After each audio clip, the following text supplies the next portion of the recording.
Shalom Elohim, haleluya, puji nama Tuhan. Semangat pagi Bapak Ibu Saudara yang dikasihi Tuhan kita Yesus Kristus. Jumpa lagi bersama saya Pendeta Samuel Mabuntu dalam renungan pagi ke 2645 hari renungan pagi ini mengudara. Puji Tuhan. Bapak Ibu Saudara yang dikasihi Tuhan, sebelum kita membaca, mendengarkan dan merenungkan firman Tuhan hari ini, mari kita berdoa, minta pimpinan Roh Kudus. Kita berdoa. Bapa di surga, berbicaralah kepada kami semua.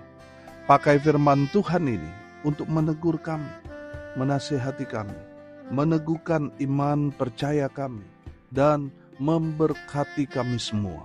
Di dalam nama Tuhan Yesus yang adalah firman Allah yang hidup, kami berdoa. Amin. Haleluya. Bapak Ibu Saudara yang dikasihi Tuhan, bersama dengan saya kita akan belajar Alkitab dari kitab Kejadian sampai kitab Wahyu. Mari buka Alkitab kita. 1 Korintus pasal 15 ayat 29 sampai ayat 34. Demikian firman Tuhan. Jika tidak demikian, apakah faedahnya perbuatan orang-orang yang dibaptis bagi orang mati?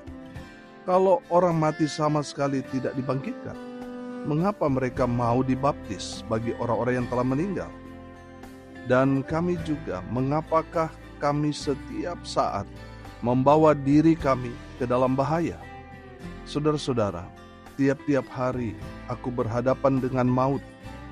Demi kebanggaanku akan kamu dalam Kristus Yesus, Tuhan kita. Aku katakan bahwa hal ini benar. Kalau hanya berdasarkan pertimbangan-pertimbangan manusia saja, aku telah berjuang melawan binatang buas di Efesus. Apakah gunanya hal itu bagiku jika orang mati tidak dibangkitkan? Maka marilah kita makan dan minum sebab besok kita mati. Janganlah kamu sesat. Pergaulan yang buruk merusakkan kebiasaan yang baik. Sadarlah kembali sebaik-baiknya dan jangan berbuat dosa lagi. Ada di antara kamu yang tidak mengenal Allah. Hal ini kukatakan supaya kamu merasa malu. Amin. Firman Tuhan. Haleluya. Bapak Ibu Saudara yang diberkati Tuhan, kita masih membahas tentang tema yang kemarin. Andai kata Kristus tidak dibangkitkan. Kalau Yesus tidak dibangkitkan, maka sia-sialah pemberitaan Injil. Sia-sialah iman percaya kita. Kita pasti binasa selama-lamanya. Tapi faktanya, Yesus bangkit dari kematian. Amin. Haleluya. Itu menandakan bahwa Yesus berkuasa atas maut sekalipun. Amin. Kalau saudara tanya kepada semua orang, apa yang mereka takutkan? Mereka pasti akan menjawab, ya kematian. Karena banyak orang gak siap mati. Dan mereka mungkin masih melihat dirinya, waduh masih banyak dosa ini, kalau saya mati sekarang sudah pasti saya masuk neraka dan seterusnya. Bapak Ibu Saudara yang dikasihi Tuhan, kita belajar kalau andai kata Yesus tidak bangkit, maka sia-sialah baptisan yang kita lakukan. Ayat 29 perhatikan sekali lagi. Jika tidak demikian, apakah faedahnya perbuatan orang-orang yang dibaptis bagi orang mati? Kalau orang mati sama sekali tidak dibangkitkan, mengapa mereka mau dibaptis bagi orang-orang yang telah meninggal? Saudara yang dikasihi Tuhan, kalau seandainya Yesus tidak bangkit, maka sakramen baptisan yang kita lakukan itu menjadi sia-sia. Markus 16 ayat 16 berkata begini, siapa yang percaya dan dibaptis akan apa? Akan diselamatkan. Amin. Tetapi siapa yang tidak percaya akan dihukum. Haleluya. Bapak Ibu Saudara yang dikasihi Tuhan, dari kebenaran firman Tuhan ini kita dapat melihat bahwa pentingnya baptisan dalam kehidupan kita sebagai orang percaya. Saudara yang dikasihi Tuhan mungkin sudah berkata, Pak Pendeta, orang yang di samping Yesus waktu Tuhan Yesus disalib, orang itu kemudian percaya kepada Tuhan Yesus dan dia diselamatkan. Orang itu gak dibaptis. Saudara yang dikasihi Tuhan, kalau kita melihat kebenaran firman Tuhan ini, kan orang itu sudah nggak mungkin bisa turun terus tunggu ya sebelum saya mati saya dibaptis dulu. Nggak mungkin. Saudara yang dikasihi Tuhan, dengar ini baik-baik. Kalau sekiranya saudara punya kesempatan untuk baptis, terimalah baptisan. Karena baptisan itu saudara, kita lihat dalam Roma 6 ayat 3 sampai ayat 5. Firman Tuhan berkata begini, atau tidak tahukah kamu bahwa kita semua yang telah dibaptis dalam Kristus, telah dibaptis dalam kematiannya. Dengan demikian kita telah dikuburkan bersama-sama dengan Dia oleh baptisan dalam kematian. Supaya sama seperti Kristus telah dibangkitkan dari antara orang mati oleh kemuliaan Bapa, demikian juga kita akan hidup dalam hidup yang baru. Sebab jika kita telah menjadi satu dengan apa yang sama dengan kematiannya, kita juga akan menjadi satu dengan apa yang sama dengan kebangkitannya. Amin. Haleluya. Saudara yang dikasihi Tuhan, kalau kita belajar tentang arti baptis, ketika kita masuk ke dalam air itu, maka kita diibaratkan kita sudah mati. Kita menguburkan kedagingan kita, manusia lama kita sudah dikuburkan bersama dengan Kristus. Sama seperti Yesus bangkit pada hari yang ketiga. Di saat kita dibaptis, kita keluar dari air, itu maknanya kita bangkit bersama dengan Kristus. Amin. Saudara, dari kebenaran firman Tuhan ini, kalau kita sudah menjadi satu dengan apa yang sama dengan kematiannya melalui sakramen baptisan itu, kita juga menjadi satu dengan apa yang menjadi kebangkitannya. Kita semua pasti dibangkitkan dan kita diselamatkan. Kita hidup dalam kekekalan, dalam kerajaan surga yang kekal. Haleluya. Bapak Ibu Saudara yang dikasihi Tuhan, kalau Yesus tidak dibangkitkan, maka sia-sialah baptisan yang kita lakukan. Saudara, faktanya Yesus bangkit. Makanya baptisan yang kita lakukan itu tidak pernah sia-sia. Amin. Saudara yang dikasihi Tuhan, yang kedua kita belajar, kalau andai kata Yesus tidak bangkit, perjuangan dan pengorbanan kita untuk pemberitaan Injil menjadi sia-sia. Tidak ada gunanya sama sekali kalau seandainya Yesus tidak bangkit.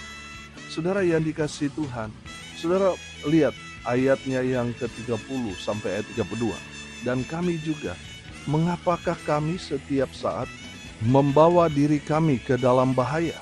Saudara-saudara, tiap-tiap hari aku berhadapan dengan maut. Demi kebanggaanku akan kamu dalam Kristus Yesus, Tuhan kita. Aku katakan bahwa hal ini benar. Ayat 32, perhatikan. Kalau hanya berdasarkan pertimbangan-pertimbangan manusia saja, aku telah berjuang melawan binatang buas di Efesus. Apakah gunanya hal itu bagiku? Jika orang mati tidak dibangkitkan, maka marilah kita makan dan minum, sebab besok kita mati.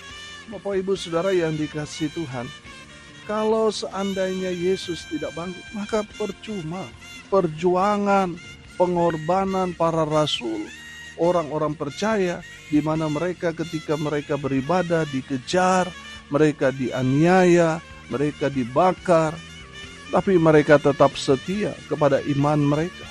Saudara, akan menjadi sia-sia kalau Yesus tidak dibangkitkan. Tapi faktanya Yesus bangkit. Artinya pengorbanan, perjuangan kita untuk pemberitaan Injil tidak pernah sia-sia. Amin. Yang terakhir saudara, kalau saudara percaya Yesus tidak bangkit, itu menandakan saudara telah disesatkan. Saudara perhatikan ayat 33. Janganlah kamu sesat, pergaulan yang buruk merusakkan kebiasaan yang baik. Sadarlah kembali sebaik-baiknya dan jangan berbuat dosa lagi. Ada di antara kamu yang tidak mengenal Allah. Hal ini kukatakan supaya kamu merasa malu.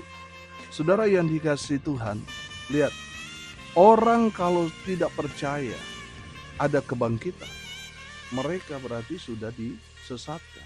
Saudara perhatikan perkembangan zaman yang begitu pesat sekarang ini.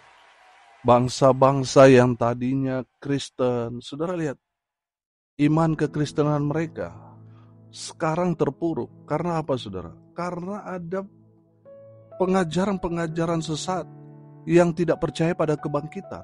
Makanya mereka punya prinsip, ayo kita senang-senang, karena kalau kita mati selesai. Padahal saudara, ada penghakiman setelah kematian. Amin. Saudara, kita semua akan bertanggung jawab atas diri kita. Firman Tuhan tidak bisa ditawar-tawar lagi kalau sudah bicara tentang keselamatan. Keselamatan itu hanya ada di dalam Yesus. Di luar Yesus tidak ada keselamatan.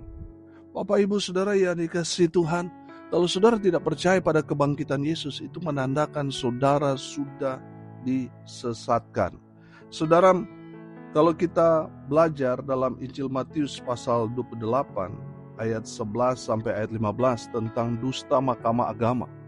Ini kan konteksnya bicara tentang di mana kebangkitan Yesus tersebar, murid-murid menceritakan dan banyak orang jadi tahu saudara tentang kebangkitan Yesus. Tapi saudara lihat, ketika para imam-imam kepala bertemu dengan serdadu-serdadu Roma, mereka memanipulasi, mereka menyuap mereka supaya mereka menyebar berita hoax dengan cerita yang dikarang. Tujuannya apa? Untuk menyesatkan orang. Mereka menceritakan supaya orang-orang tidak percaya pada kebangkitan Yesus. Mereka memanipulasi.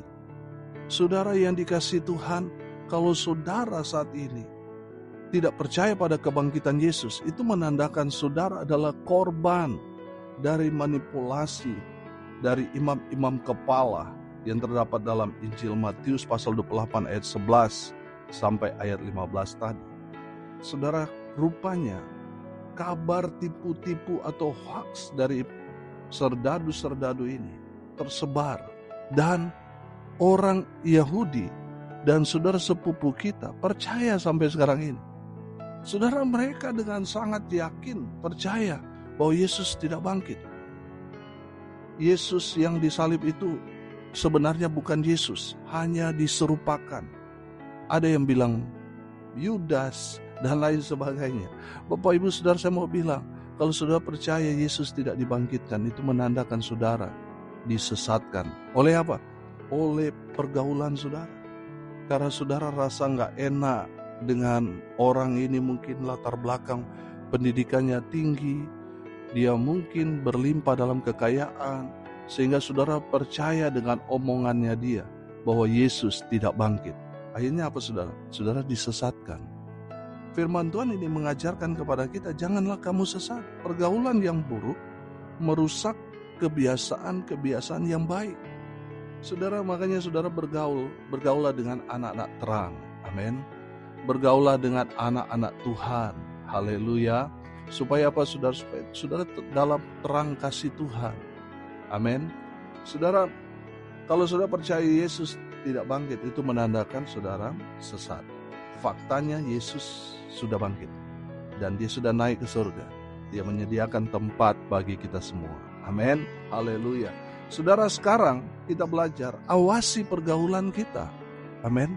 Jangan sampai saudara, pergaulan saudara akhirnya merusak iman saudara, merusak kepercayaan saudara pada Yesus Kristus. Awasi pergaulan saudara. Sadar kalau saudara seandainya sekarang ini sudah termakan dengan berita hoax itu tentang Yesus tidak bangkit, itu menandakan saudara sudah jadi korban dari berita hoax dari imam-imam kepala yang sekongkol dengan serdadu-serdadu Roma yang menyebar kabar hoax bahwa Yesus tidak bangkit tapi dicuri dan disembunyikan oleh murid-murid.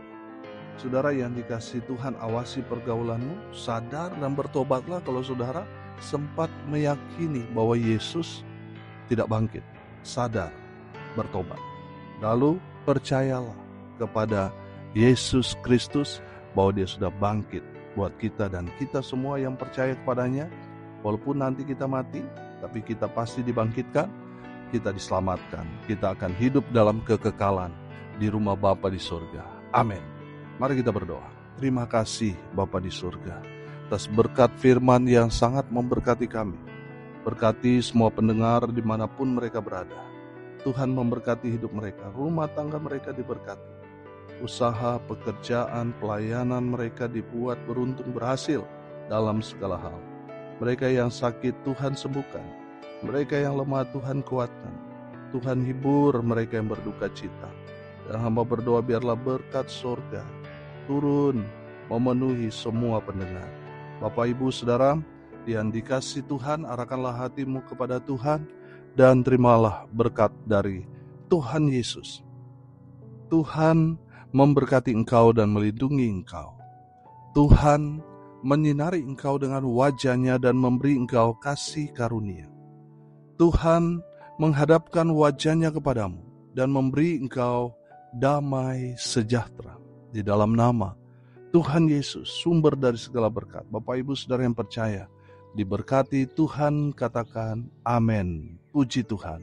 Bapak Ibu Saudara yang dikasihi Tuhan, kalau saudara merasa diberkati melalui renungan pagi ini, bagikan juga kepada saudara-saudara yang lain, supaya mereka juga diberkati. Karena untuk itulah kita dipanggil, untuk jadi berkat. Salam kasih dari Bali. Saya Pendeta Samuel Mabuntu. Sampai jumpa besok pagi. Tuhan Yesus memberkati kita semua. Haleluya.